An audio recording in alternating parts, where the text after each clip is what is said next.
Surat suara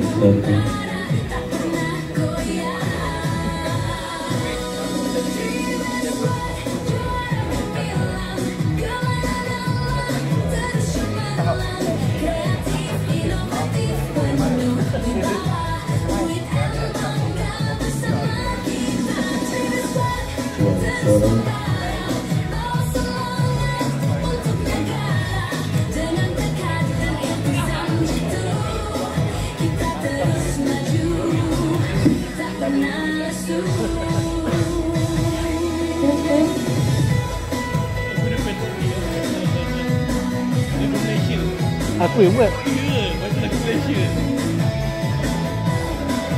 Komposer dia. suara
Tengok lah, ini dia punya director. Macam lagu ada komposer tu director.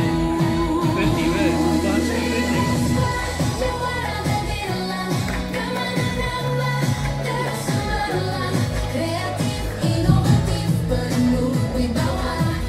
Dia penutup kasih pukul lah.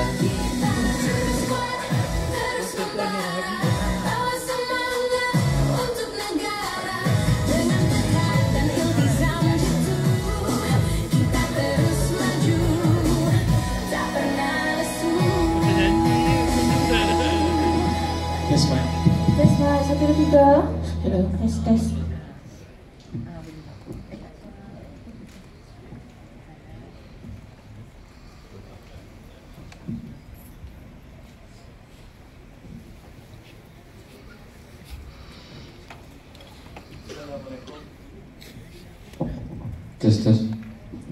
Assalamualaikum. Saya Anaf. Saya Aizat. Saya Mazura. Saya Erfa. Saya Zul. Saya Azlin. Saya Hazril. Saya Suryani.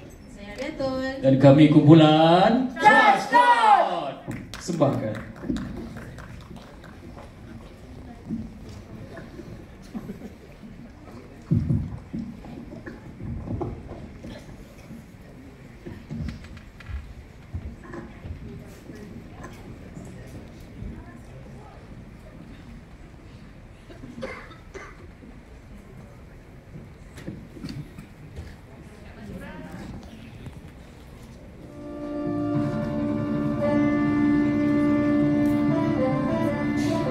Jang. Oh, Jang. Mana pula pergi budak ni? Hei, kau ni mah. Itulah dia nak khabar kan? Kojo, Jang. Kojo. Yo, Pak. Sini kan isi bangunan kojo lah ni, ha? Lagi deh. Hei, banyak pula nak kena isi. Kalau online kan mudah je ni. Kena post ni, kalau tak post ni takut tak sampai pula. Hantarlah terus ke pejabat macam ni. Assalamualaikum puan. Waalaikumsalam. Ya, ada apa? Saya datang ni nak hantar barang permohonan kerja ni lah. Boleh. Nanti dalam tempoh 5 ke 6 bulan, kalau encik diterima, kami akan maklumkan semula melalui email ataupun telefon. 6 bulan? Lamanya. Itu dah memang prosedur kami. Lama lagi lah kena menganggur macam ni. Tak apalah puan. Terima kasih puan. Sama-sama. Tak kerja lah? Okey. Assalamualaikum. Masuk ni ada lagi orang permohonan berjawatan.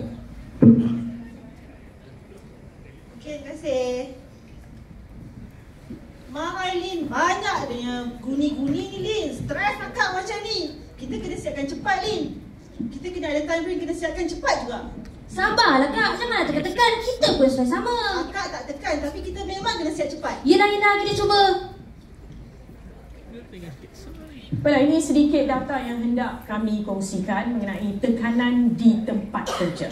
Lebih 40,000 kaki tangan awam di negara ini berisiko mengalami isu kesihatan psikologi berikutan kegagalan mereka menangani tekanan di tempat kerja.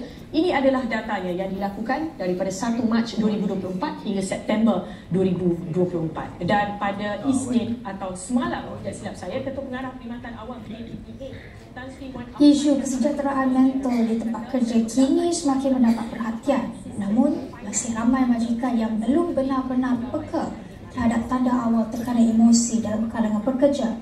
Menurut pakar kaunselor di Lembaga Kaunselor Malaysia, Prof. Dr. Azmawati Muhammad Nur, budaya organisasi yang terlalu menekankan pencapaian dan hasil kerja sering menyebabkan aspek emosi serta keseimbangan hidup diketepikan. Baik, selamat pagi semua.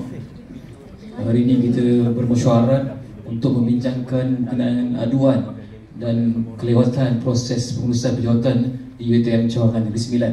Jadi Puan Suriani ada laporannya? Ada bos. Actually iklan jawatan kosong kita datang mak tempoh sebulan dah bos. Lepas tu saya anggarkan dalam 65 guni yang kita terima, dalam 5 ke 7 ribu macam tu lah bos. Cuma buat masa ni kita baru buka dalam 20 guni. Lagi 45 guni tu saya try untuk minta orang kampus Remban dengan Rembau datang sini untuk bantu kita buka sampul dulu, dan kita susun ikut jawatan, dan baru kita buat saringan di peringkat kita, baru kita panggil PTJ. Tapi ambil masa lama sikit lah bos. Saya rasa macam 5-6 bulan tak siap-siap lagi juga tu. Cumanya lagi satu untuk kerja hakiki macam banyak pending lah bos. Ada solution tak bos? Stress saya rasa. Bos, sekarang kan dah tahun 2023. Negara kita pun dah ke arah pendigitalan, my digital dan plan strategik pendigitalan sektor awam. Kita kenalah ada satu penambahbaikan. Sampai bila kita nak guna sistem yang sama je kan? Betul tu bos, saya songkong dengan pandangan Lin. Kita kena ada satu sistem yang sesuai dengan keadaan dan ekosistem semasa, seperti agenda My Digital, IR 4.0 dan SDG. Baik, kami empati dengan apa yang puan-puan adukan tadi. Jadi kita akan ambil tindakan seterusnya lah. Dalam pembangunan sistem e-pengambilan UiTM CDS adalah dipilih melalui proses yang sistematik. Bermula dengan sesi brainstorming, isu-isu utama dalam pengambilan staf dikenal pasti. Maklumat ini seterusnya digunakan dalam analisa metrik berkepentingan di mana setiap isu dinilai berdasarkan kepentingan dan keupayaan. Berdasarkan analisa tersebut, bagi perkara proses pengambilan staf sedia ada adalah kurang cekap dan tidak fleksibel mencatatkan skor tertinggi, dan ianya menjadi asas pemilihan projek ini. Langkah ini adalah untuk memastikan projek selaras dengan visi misi plan strategi UiTM dan seterusnya menyokong transformasi digital di jabatan dan universiti. Kumpulan telah menggunakan analisis 5W1H untuk mengenal pasti dan menjelaskan masalah utama, iaitu ketiadaan sistem pengambilan staf yang cekap, teratur dan fleksibel. Perkataan ini membolehkan isu sebenar dikenal pasti secara sistematik sebelum mencari penyelesaian. Berdasarkan teknik analisa SMART, kumpulan telah bersetuju untuk mewujudkan sistem pengambilan staf atas talian yang cekap dan fleksibel. Baik, daripada usul dan pembentangan tadi, kita bersetuju untuk melaksanakan projek e-pengambilan UiTM CNS. Saya sokong cadangan saya, kita bangunkan prototipe kita menggunakan metodologi DevOps bagi memastikan projek ini cekap dan berkualiti. Kita juga perlu laksanakan uji lari supaya kita dapat mencapai sasaran utama. Mesti semua panel juri tertanya-tanya kan? Mesti semua nak tahu apalah produk inovasi kami ni, sebab tak nampak apa pun kan? Jadi dengan itu saya ingin berjemput Ketua Kumpulan kami, Encik Anaf, untuk bersama-sama dengan saya untuk kita memperkenalkan produk inovasi kami, iaitu e-CNS. Dipersilakan Encik Anaf. Taifah. Hai. Silakan. Okey, Encik Anaf dan barisan panel juri yang lagi bijak sana. Hari ini saya ingin berkongsi satu perubahan yang besar. Perubahan yang mengubah cara UiTM mengurus pengambilan staf, dan perubahan ini telah berlaku disebabkan satu masalah asas telah lama berlaku. Untuk pengetahuan panel juri, selama ini sistem pengambilan di peringkat induk tidak dapat diturunkan ke kampus Cawangan. Ada batasan teknikal, ada kekangan integrasi, dan akhirnya kampus Cawangan terpaksa kembali kepada cara tradisional, cara manual. Manual bermaksud borong kertas, saringan tangan, penyimpanan fail, pengiraan manual. Proses yang panjang, lambat dan sentiasa terdedah kepada rakyat manusia. Kami tahu perkara ini tidak boleh dibiarkan. Ia mengundang risiko, ia melambatkan operasi dan utamanya tidak lagi selari dengan transformasi digital UiTM. Jadi dengan itu kami pun bertanya satu soalan penting. Apa kata kita bina sistem kita sendiri? Sistem yang moden, mudah, selamat dan yang paling penting direka khusus untuk keperluan kampus Cawangan. Dan daripada soalan itu lahirlah ePCNS, sebuah sistem pengambilan digital yang bukan hanya menggantikan proses sama tetapi membina semula pengalaman pengambilan secara menyeluruh. Menarik ke? Menarik. Jadi dengan itu saya akan mulakan dengan menu dan fungsi sistem kami dulu. Jadi tuan-puan, ePCNS ini beroperasi melalui dua laman utama. Yang pertama adalah epcns.uitm.edu.my. Ia digunakan oleh urus setia dan ketua skim untuk pengurusan dalaman, semakan permohonan, verifikasi maklumat dan kelulusan rasmi. Yang kedua adalah pengambilan cns.uitm.edu.my. Ini ialah portal khusus untuk pemohon. Di sini pemohon mengisi maklumat, memuat naik dokumen, memilih jawatan dan menghantar permohonan secara atas talian. Pada portal pemohon, modul adalah maklumat peribadi, kelayakan akademik, maklumat sukan dan kegiatan luar dan pengalaman kerja. Disusun secara sistematik supaya semua data mudah diisi tanpa keperluan barang fizikal. Seterusnya, modul set pembelian nombor PIN dan jawatan dimohon pula menggabungkan semua maklumat penting dalam satu ekosistem digital yang teratur. Akhir sekali, sektor permohonan menyediakan kemas kini masa nyata, mengurangkan panggilan dan pertanyaan kepada urus setia. Seterusnya, Encik Daf. Terima kasih, Irfa. Yang Irfa bentang tadi ialah sistem yang khusus, portal khusus untuk pemohon. Jadi saya akan bentangkan epcns.uitm.edu.my, iaitu yang khusus, portal khusus untuk pengguna, iaitu pentadbir sistem dan juga ketua skim. Jadi seperti dapat lihat di skrin sekarang ini ialah wajah baru untuk proses pengurusan permohonan jawatan di UiTM Cawangan. Jadi kita ke portal yang pertama, menu yang pertama, iaitu menu dashboard, iaitu memaparkan statistik terkini untuk rujukan pihak pentadbir bagi melihat statistik peratusan permohonan bagi setiap jawatan dan bagi satu-satu sesi. Bagi dapat lihat juga apa yang telah berlaku, apa yang sedang berlaku dan apakah tindakan yang seterusnya.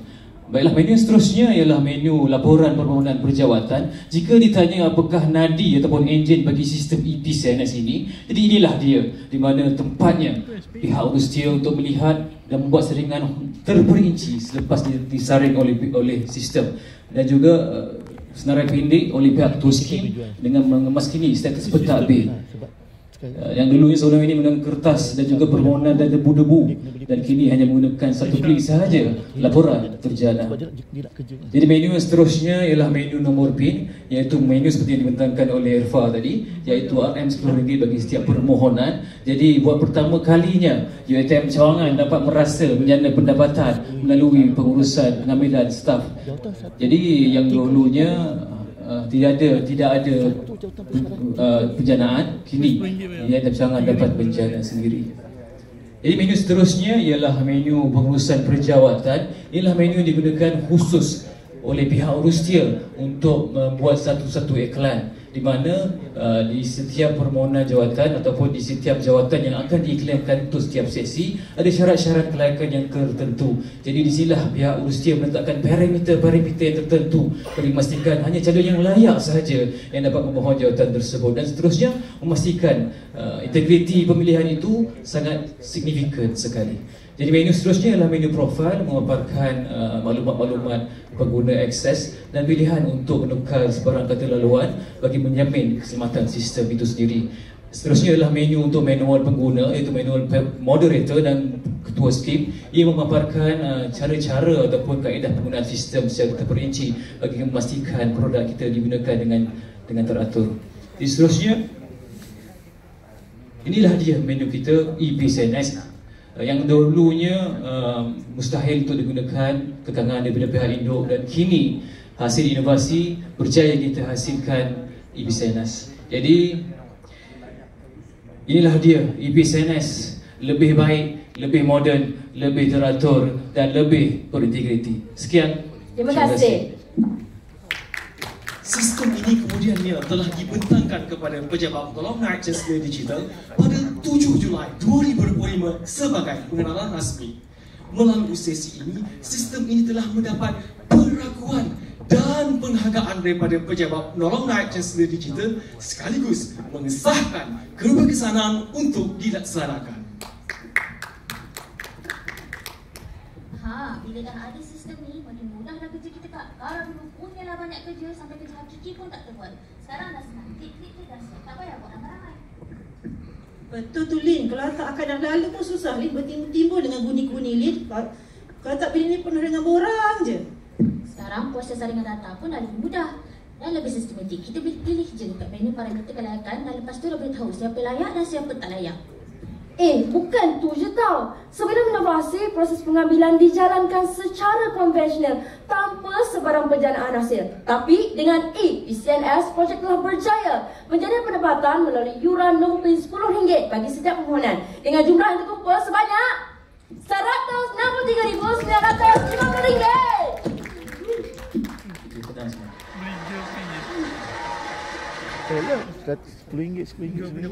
Untuk makluman sebut, berdasarkan kajian kepuasan hati pelanggan, lebih 90% pelanggan berpuas hati dengan sistem kita ni dan bersetuju ia amat memudahkan.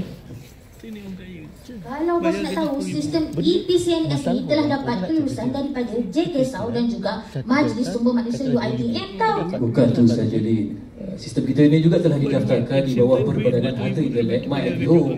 Oh, iya ke? Sistem EPCNS juga telah dibangunkan sepenuhnya dan diuji di persekitaran sebenar operasi di UiTM Cawangan Negeri Sembilan. Bukan itu sahaja, sistem ini juga telah direplikasi dan diguna pakai oleh UiTM Cawangan Johor, UiTM Cawangan Terengganu dan HASA sebagai pusat tanggungjawab. Ini membuktikan bahawa sistem ini mempunyai potensi besar untuk direplikasi dan dikomersialkan di peringkat universiti.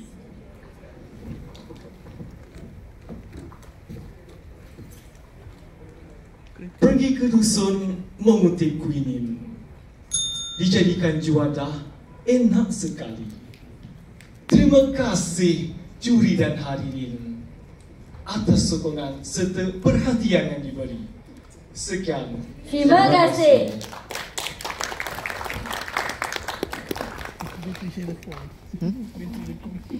Okay, nanti saya share. Nanti saya share. Kepada kumpulan atas pembentangan tadi. Saya just nak pengesahan sekali lagi lah. Saya faham yang tadi masalah sistem ni sebenarnya dah lama wujud di pusat, tetapi tidak dapat dikongsikan ke cawangan-cawangan yang lain. Maknanya terpaksalah cawangan-cawangan lain untuk buat sistem ni, padahal sistem tersebut sudah ada di pusat induk. So tak ada cara lain untuk menyelesaikan masalah tu sebenarnya, sebab dia macam ibarat perkara yang kita ibarat semacam redundant lah. Sebab benda dah ada tapi kita tak dapat guna. Tapi bila kita cipta pula, pusat bagi pengesahan, lepas tu boleh pula orang lain guna sistem tersebut. So apa komen kumpulan sebenarnya? Okey, bagi menjawab soalan para juri tadi, sistem pengurus pengambilan staf di peringkat induk memang telah pun dijalankan. Namun di pihak cawangan masih menggunakan kaedah tradisional, iaitu kaedah manual. Jadi kita dapat lihat tadi, kita dapat berbagai-bagai halangan ataupun masalah dengan tekanan kerja, dengan beban kerja yang lain dan untuk menjalankan fungsi-fungsi bahagian pentadbiran yang lain. Jadi kita terpaksa, nak atau tidak, kita kena bangunkan juga satu sistem untuk pengurusan pengambilan staf ini. Jadi di peringkat cawangan kita telah pun mendapatkan sokongan dari pihak PNC Jabatan Digital di mana mereka memberi pengesahan dan mengesyorkan kita untuk mengadakan kerjasama untuk membangunkan sistem untuk kegunaan peringkat cawangan. Yang keduanya ialah lain tak bukan ialah kekangan dari pihak induk sendiri, di mana sistem kita tersebut tidak dapat diturunkan kepada pihak cawangan atas faktor teknikal. Yang pertamanya, tidak boleh mengiklankan iklan di setiap cawangan berbeza pada satu masa. Jadi dengan sistem yang kita bangunkan ini, kita mampu dan berjaya membolehkan iklan itu berjalan serentak beberapa iklan dalam satu masa. Benar. Itu kekangan dia lah. Ya, betul. Sebenarnya sistem tu kita buat kan patut bolehlah kita boleh cakap dengan YouTube. Boleh cakap. Isu yang tak dapat diselesaikan. Isu dalaman. Tapi saya tertarik dengan masa permulaan projek ni. Dia ada nyatakan bahawa kumpulan menyatakan expectation outcome. Ada 5 expectation outcome tu. Dan outcome tu berdasarkan kepada apa yang you all set. Daripada 5 kepada 2 orang macam tu lah contohnya yang kepada outcome dekat slide yang saya tengok tu lah. Tapi apakah dasar-dasar yang menyokong kepada outcome yang telah kumpulan sasarkan? Untuk outcome, kita melihat kepada masalah-masalah yang kita ada di peringkat cawangan. Jadi antaranya ialah proses kerja yang panjang. Yang keduanya optimum tempat ruang. Yang ketiganya dari segi sumber tenaga. Dan keempat yang luar jangka ialah dari segi income penjanaan pendapatan. Tapi setting untuk sasaran outcome tu berdasarkan apa you all set? Pegang kepada dasar apa?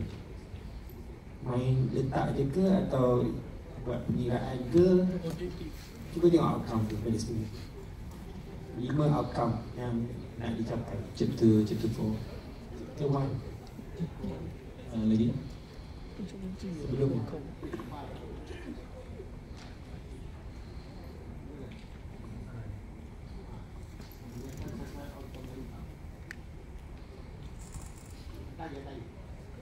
Atas lagi. Page 5 ke belakang.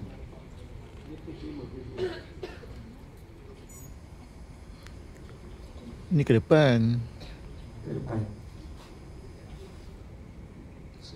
Depan lah depan. Chapter 4.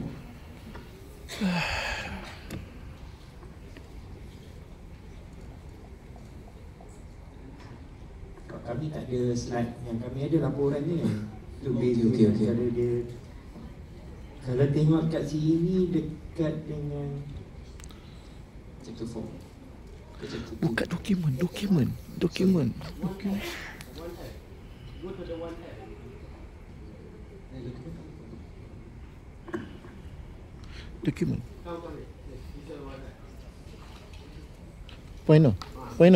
Point dokumen.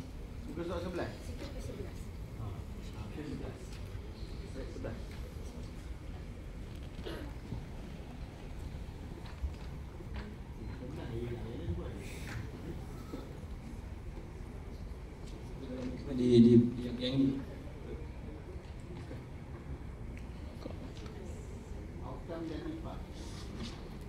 Outcome dan impact.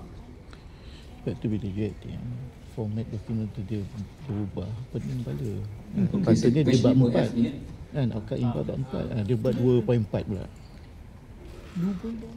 Sebab dia punya outcome tu nampak macam dah tahu dah outcome sebelum dia kerja buat projek ni. So sebab tu saya tanya apa dasar dan yang ditetapkan untuk menunjukkan outcome dia akan disasarkan macam tu. Contoh yang pertama untuk pengurangan tempoh masa tu, sasaran kita anggarkan dalam 45% saja, anggaran sajalah. Maknanya semua tu berdasarkan anggaran lah. Tak ada sasaran yang jelas lah.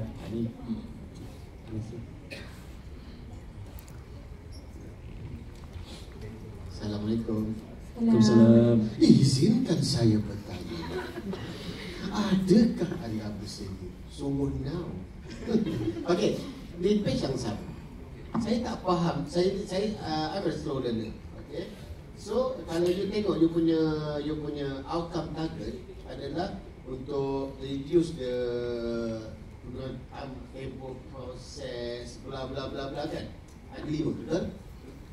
Tiba-tiba yang ke sini dan you jangka ini you punya outcome, impact pada outcome tu meningkatkan taraf ekonomi you.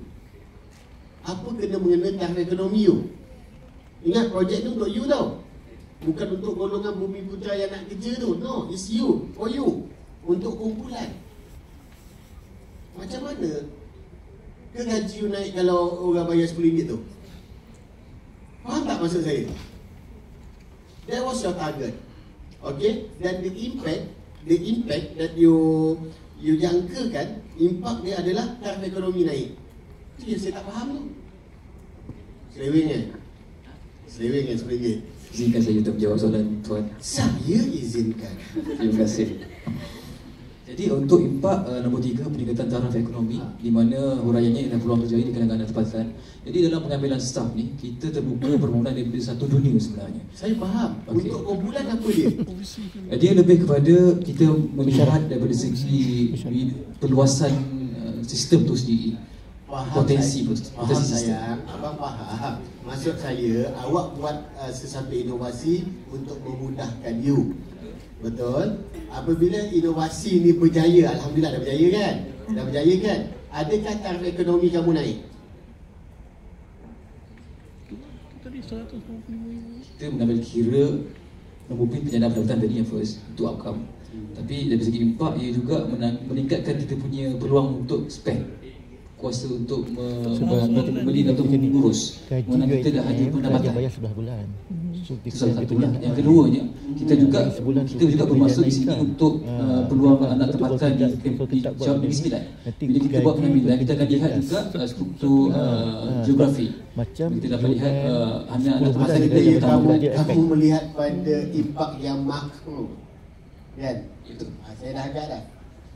Ulanglah tak betul dan tidak ayat itu. Okey? Nombor 1 pun sama juga, peningkatan taraf pendidikan. Sebab buku ni dia tak bermulut tau. Jadi dia tak boleh terangkan dengan detail. Saya pun jadi pelik nak bagi markah tinggi ni. Tiba-tiba you buat sistem, tiba-tiba meningkatkan taraf pendidikan. Siapa sebenarnya? Who is your target actually? Okey, dalam bangunan sistem ni, peningkatan taraf pendidikan maksudnya kita sebelum ini menggunakan kaedah manual. Jadi staf-staf kita pun menggunakan kaedah manual sahaja. Jadi dengan menggunakan sistem ni, staf tu secara tidak langsung terlatih. Dia ada diploma tu jadi ijazah selepas selesai. Maksudnya dia lebih pada KSA lah tuan. Yelah boleh lah. Aku tahu kau bohong tapi okey tu. Okay? Saya nak last janji. Tak, sebab kamu projek dia bagus. Sebab tu kalau saya banyak tanya projek dia bagus. Sebab itu sobat, saya melihat kepada integriti kepada sistem ni. Yang mana kalau saya ni tak layak, automatik sistem akan tolak. Itu yang saya seronok nak bertanya. Itu sebenarnya yang patut kamu jual dalam buku ni. Dan integriti itu yang patut kau lambung-lambungkan supaya kami terpedaya. Faham tak? Bukan yang lain. Okay? So faham tak? Itu sebenarnya lauk kamu. Sebab kalau sistem ni, kalau manual masih boleh pakai doa ustaz dia kabel. Tapi dengan sistem kabel tak ada. Betul? Kabel tu dah kena buang. Itu yang patutnya kamu jual. Saya suka. Betul dah beberapa soalan. CJ dah upload tak? CJ SPM, CJ Ijazah, transcript upload tak? Kita okey, bagi untuk sistem ni kita hanya menggunakan maklumat key in sahaja. Jadi bila dipanggil tu termuka, calon akan membawa dokumen-dokumen yang berkaitan lah. Bagi membolehkan sistem tu ringan lah. I see report. Okay. So bukan apa, sebab saya tengok kalau upload benda-benda tu, saya nak tengok kamu nak simpan data tu di mana. Saya nak, kalau jangan sampai modal RM10 tu untuk beli cloud dia. Faham apa yang saya maksudkan sebagai orang sistem, saya rasa kamu faham. Dan last saya nak tanya adalah PDPA. Okay, PDPA. Sebab pelindungan data pribadi, Akta Perlindungan Data Pribadi, adakah kamu telah mendapat izin? Adakah kamu daripada sudut perundangan boleh menyimpan data-data orang lain? Dan saya tengok kepada buku ni masih belum ada lagi kan, sijil-sijil apa juga adalah keizinan daripada tak kisahlah jabatan mana pun untuk kau simpan, sebab data tu tak hilang. Once saya meletakkan maklumat peribadi saya, IC saya, alamat saya, nombor telefon saya di dalam kamu punya sistem, apakah jaminan kamu tak jual sistem tu? Saya tak kata kamu jual as a PDPA kan, untuk jual data. Dan adalah mana-mana badan bertauliah yang untuk memberi izinan kepada kamu. Terima kasih. Saya nak yang ujung jawab. Jom, tolonglah jawab.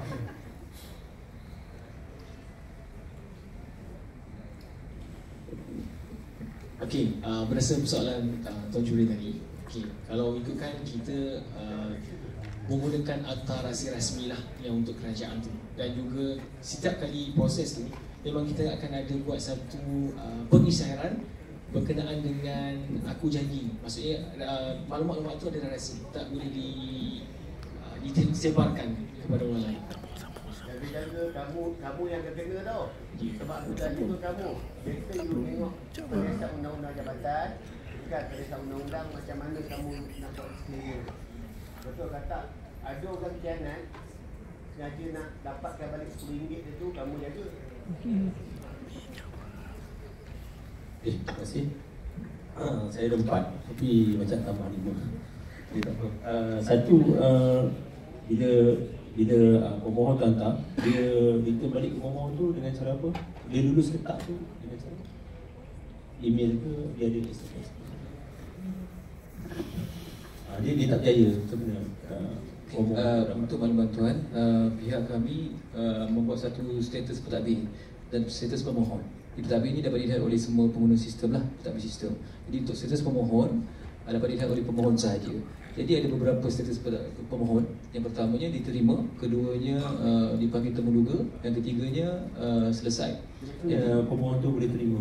Dia tahu dia berjaya atau tidak. Okay, kita mengemaskan dia dalam sistem. Pihak pemohon boleh lihat dalam e-pengambilan CNS, dalam sistem kita sediakan untuk pemohon. Pemohon tu kena buka balik. Ya, betul. Dan juga kalau dipanggil untuk temuduga, kita akan email dan kontak sesuai dipanggil telefon lah. Okay, terjawab soalan. So tadi bila presentation nanti ada bagi tahu projek ni berpotensi. Saya ayat berpotensi untuk direplikasi. Tapi dia orang dah tuntut, dia dah claim lah data S9. So boleh jawab. Dia kalau berpotensi tu, dia bukan 9 lagi. Dia baru kalau dia dah memang, saya rasa memang potensial tu ada. Cumanya tuntutan 9 tu terlalu tinggi lah. Okey, masuk pada juri ialah ada untuk TRL tadi ya? Dari 9. Okey. Bagi menjawab soalan tadi tu, untuk makluman kita telah pun replikasi sistem kita di UiTM Cawangan Johor, Terengganu dan juga di Hasa seperti dibentangkan oleh Encik Aizat tadi.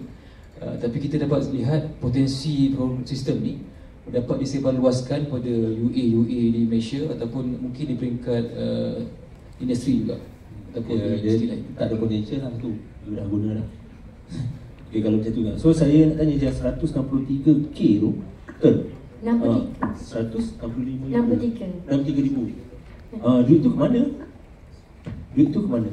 Duit collection. Buka slide tadi tu, penjanaan tadi bawah. Okey. Hasil tu ke mana?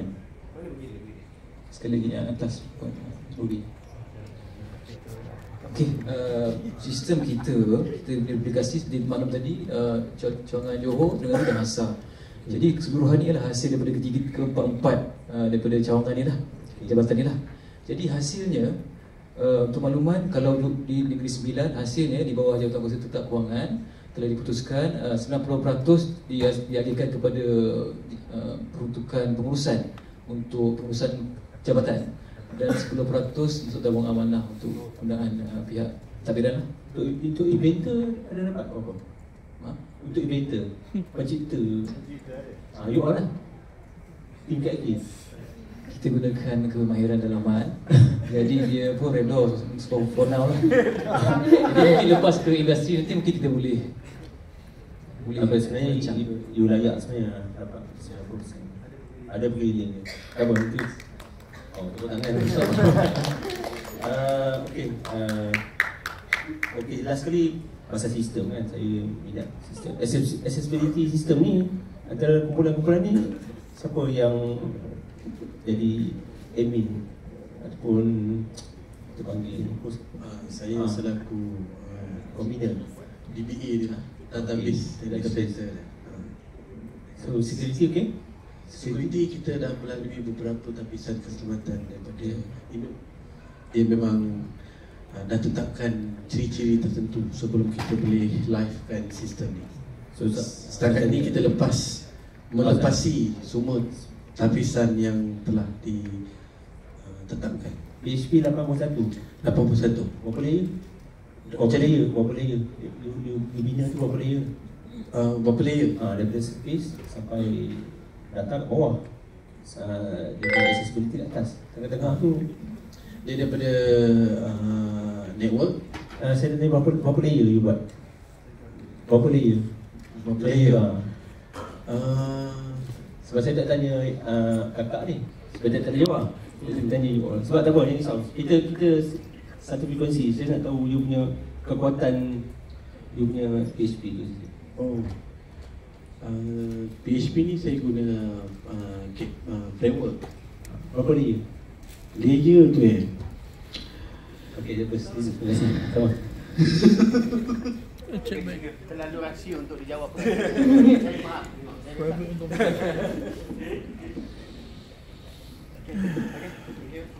kasih. Terima kasih.